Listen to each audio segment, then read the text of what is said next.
dans un secteur qui est vraiment en difficulté, où aujourd'hui on a des pistes qui sont très intéressantes. C'est important d'échanger pour essayer de le mettre en place sur l'ensemble du territoire. Et la Vendée a été aussi un espoir pour certains agriculteurs qui commencent à toucher de l'argent avec le cœur de gamme. Et donc ça, c'est un acte concret qu'il faut qu'on partage avec la FNSEA et la FNB pour que vraiment ça se multiplie dans toute la France. Ce mercredi 24 août, Xavier Belin, président de la FNSEA, était l'invité de la FNB et de la FDSEA de Vendée pour échanger sur la crise que subit actuellement la filière bovine. À l'aube du meeting national du 1er septembre, il a fait étape à Saint-Martin-des-Noyers pour réaffirmer son soutien à l'élevage et entendre les revendications du terrain. L'occasion également pour lui d'exprimer les propositions qu'il défendra dans les mois à venir pour sortir la filière de la crise. D'abord, faire en sorte qu'on revalorise par une meilleure segmentation ce que la filière bovine appelle le cœur de gamme.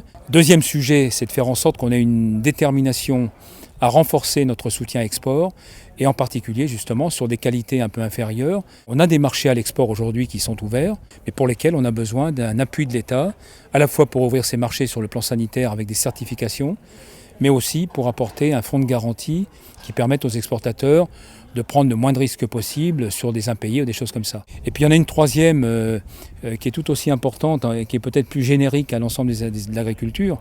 On va avoir besoin à la fois d'une fiscalité, mais aussi d'un financement d'exploitation agricole qui soit adapté à ces situations particulières. À ses côtés, Jean-Pierre Fleury, président de la FNB, est longuement revenu sur la démarche cœur de gamme. L'engagement cœur de gamme aujourd'hui, effectivement, on avance.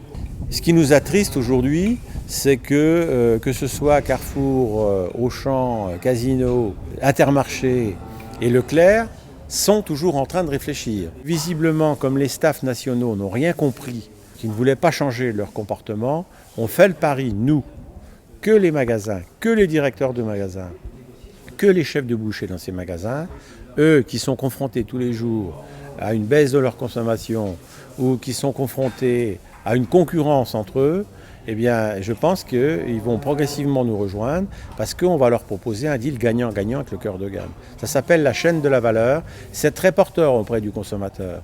Et toutes les enseignes demain qui refusent le cœur de gamme, c'est les enseignes qui refusent que la valeur revienne à l'éleveur. Soutenue par la FNSEA, la FNB a également présenté 13 exigences pour gérer la crise et construire l'avenir. Parmi elles, le développement de la démarche cœur de gamme, mais aussi des mesures d'urgence et des mesures de soutien pour protéger et accompagner les éleveurs. Sur le terrain, la mobilisation ne faiblit pas. Les jeudis de la colère se sont poursuivis aujourd'hui avec une manifestation devant l'enseigne Carrefour à La Roche-sur-Yon.